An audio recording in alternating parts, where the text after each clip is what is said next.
Hello friends, welcome to my channel learn with learner. आज हम लोग भाषा अभ्यास का पार्ट 1 फैलती चप्पलें करने वाले हैं। और इसका जो एक्सरसाइज मतलब बैक एक्सरसाइज क्वेश्चन आंसर ये सब है और स्टोरी है वो हम लोग पहले ही कर चुके हैं और उसका लिंक डिस्क्रिप्शन में आपको दे दिया गया है, आप जाके उसे देख सकते हैं। तो चलिए स्टार्ट करते हैं। एक चित्रकथा फैलती चप्पलें में इनमें से जो जो चीज़ें आई हैं उन पर सही का निशान लगाए। फैलती चप्पलें एक चित्रकथा थी ना।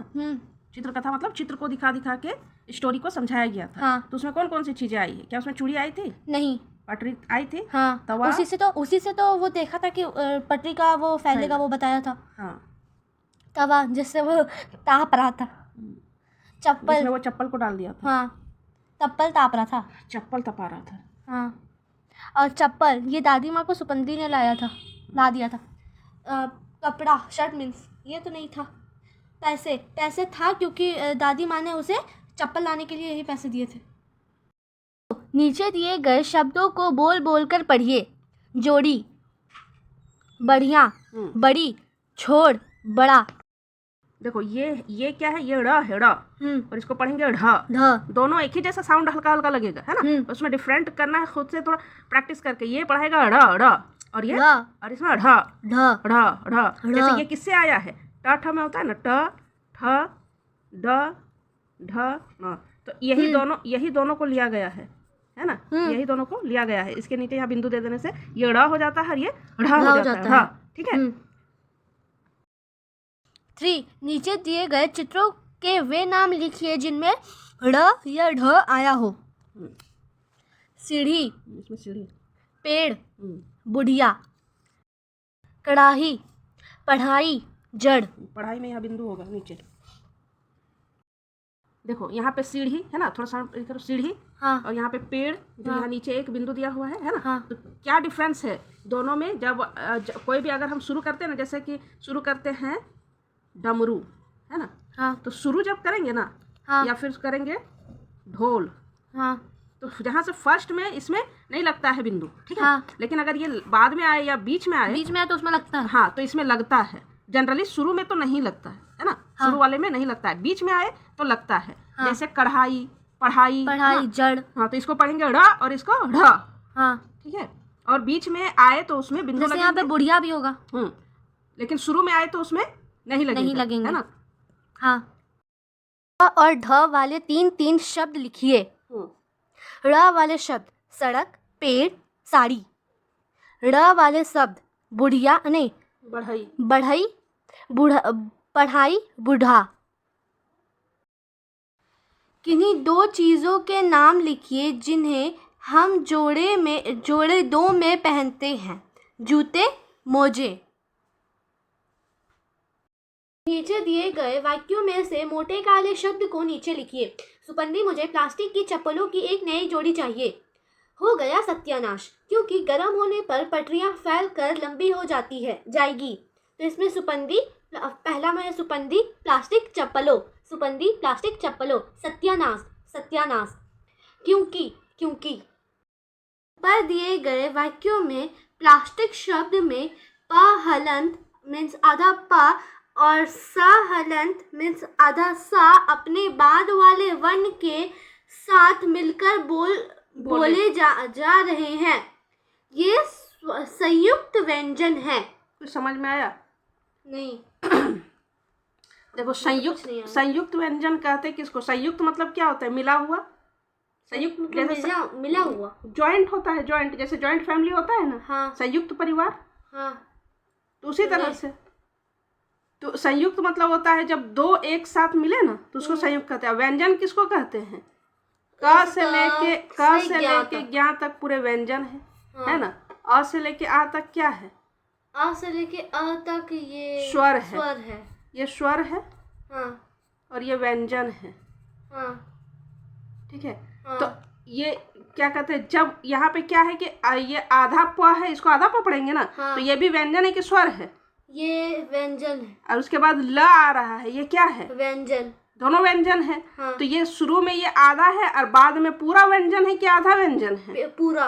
वही बोल रहा है कि जब कोई शब्द जो है वो आधा में रहे, है ना, हाफ रहे, हाँ और उसके बाद वाले वर्ण के साथ मिलकर वे बोला जाता है। जैसे हम इसको क्या पढ़ते हैं? सुपंदी। नहीं, सुपंदी पढ़ते हैं, सुपंदी। सुपंदी नहीं ना पढ़ रहे हैं, नहीं, अलग से प को नहीं ना पढ़ रहे हैं, सुपंदी। प में प को मिलाकर ही पढ़ रहे हैं, सुपंदी। यहाँ पे प्लास्टिक, प्लास्टिक नहीं पढ़ते हैं, प्लास्टिक, है ना, प्ला पढ़ते, प्ला प के साथ, है ना।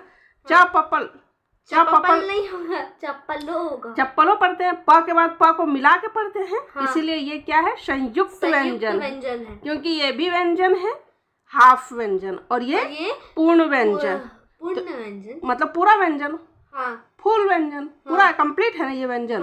तो ये दोनों व्यंजन मिल गए तो दो गो चीज को मिलने से क्या बनता है? संयुक्त बनता है। इसीलिए ये हो गए संयुक्त व्यंजन। समझ गई? हाँ, बहुत अच्छे से। अब आप नीचे दिए गए संयुक्त व्यंजन वाले शब्दों के समान 3-3 शब्द और लिखिए। संयुक्त व्यंजन समझ गई ना? हाँ, कि एक व्यंजन के साथ दूसरा व्यंजन को मिला के पढ़ेंगे। तो हाफ व्यंजन के साथ फुल व्यंजन को मिला के पढ़ेंगे, है ना। तो क्योंकि के साथ क्या कर सकती है? क्या, वाक्य, क्यारी। क्यारी क्या होता है? वो क्यारी मतलब आप लाइन समझिए, जैसे लाइन जैसे हो जाए, जैसे फूलों की क्यारी होता है ना। हाँ, फूलों की लाइन। सब्जियों की क्यारी, है ना। तो ये क्यारी मतलब होता है एक लाइन। उसी तरह से यहाँ चप्पल, प में प मिला हुआ है, चप्पल। उसी तरह से गप्पी, पप्पू, ढप्पा, हाँ, ठप्पा है, और ठप्पा। ठप्पा जैसे किसी में ठप्पा लगाते हैं ना, ठप्पा, अंगूठा का ठप्पा। सत्य, कृत्य मतलब वर्क होता है, काम। हाँ, त्योहार। आधा त है, उसके बाद य है, यो में कर यो, तो क्या होता है? त्योहार। ये क्या है? मृत्यु। जैसे यहाँ पे त से य पढ़े तो त्यो हो गया। हाँ। और ये त से यू पढ़े तो त्यू हो गया। तो मृत्यु, और ये त्योहार, और ये त्यय, कृत्य। दी गई वर्ग पहेली में से पहनने वाले कपड़ों के नाम ढूंढकर लिखिए। फ्रॉक, इसमें फ्रॉक फ में र लगा हुआ तो फ्रॉक पढ़ेंगे इसको, है ना। हाँ। तो इसमें इसका नाम हमने यहाँ पे पहले ही ढूंढ रखे हैं, फ्रॉक। उसके बाद साड़ी, इसको हम लोग साड़ी। लहंगा, लहंगा में देखना है, हम ऊपर में बिंदु है तो यहाँ पे ये आधा न पढ़ाता है ना। हाँ। लहंगा, ल के बाद हम न के साउंड को पढ़ेंगे, लहंगा, है ना। हाँ। नाक में न आएगा, लहंगा। हाँ। और यदि न नहीं पढ़ेंगे तो लहंगा हो जाएगा, है ना। इसीलिए नाक से इसको न निकालेंगे, लहंगा। और कब? ल के ही बाद हम न को निकालेंगे। हाँ। कमीज, पगड़ी। तो यहाँ पे हम 4 को लिखे थे क्योंकि 4 का ऑप्शन था, आप कुछ भी लिख सकते हैं। फ्रॉक, लहंगा, साड़ी, पगड़ी, इसमें से ही देख के हम यहाँ कमीज नहीं लिखे, आप कमीज भी लिख सकते हैं। ताप या आँच से जुड़ी कई शब्द है जिनमें थोड़ा सा अंतर होता है, जैसे जलना, खौलना, झुलसना, उबलना, गर्म होना। सब तो आग से ही रिलेटेड चीज है। हाँ, ये सारा आग से ही रिलेटेड चीज है। जलना भी हो गया, खौलना भी हो गया, झुलस भी जाते हैं आग से। हाँ। खौलना और उबलना लगभग सेम है ना। हाँ। पानी खौलता है या उबलता है? उबलता है, एक ही बात होता है। गर्म होता है ना। हाँ। तो ये सब आँच से जुड़ी कुछ शब्द हैं। हाँ। अब आप ऊपर दिए गए शब्दों का उचित प्रयोग करते हुए खाली स्थान भरिए। जैसे ये ऊपर में था ना, ये भाप से मेरा हाथ झुलस गया। झुलसना मतलब क्या होता है? झुलसना मतलब आग लग जाने से, हाथ में भाप लगने से हाथ जो जल जाता है ना। हाँ। ठीक है, तो उसी को यहाँ पे झुलसना कहते हैं, क्योंकि ये पूरी तरह से नहीं जला है ना। हाँ। पानी खौल गया है मतलब पूरा खौल गया है वो। हाँ। धूप से छत गर्म हो गया। यहाँ पे हम लोग नहीं बोलेंगे कि धूप से छत खौल गई या छत जल गई, ऐसा भी नहीं बोलेंगे, है ना।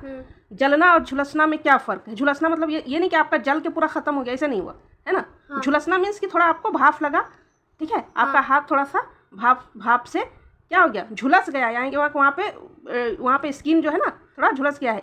और जल गया मतलब कि पूरा हाथ ही जल गया या कुछ भी। धूप से छत गर्म हो गई। सारे कागज जल गए। जैसे ये कागज जल गए, ये नहीं बोलेंगे कि कागज झुलस गए, झुलस के नहीं ना, तो थोड़ा सा जला नहीं ना है कागज, जल गया पूरा। माँ ने आलू उबाल कर रख दिए।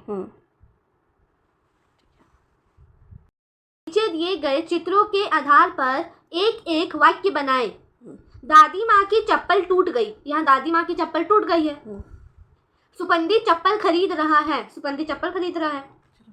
दादी माँ को चप्पल छोटी हो गई। दादी माँ को तो चप्पल छोटी हो गई, स्टोरी में बताया भी गया है। चप्पलें कहाँ गायब हो गई? क्योंकि ये तवा में जो तपा रहा था, तो चप्पल तो उड़ भाप से ही हो गया। हाँ, चल गया था। ओके फ्रेंड्स, अगर आपको अच्छा लगा तो आप लाइक सब्सक्राइब कर दीजिएगा और मिलते हैं अगले वीडियो में। तब तक के लिए बाय।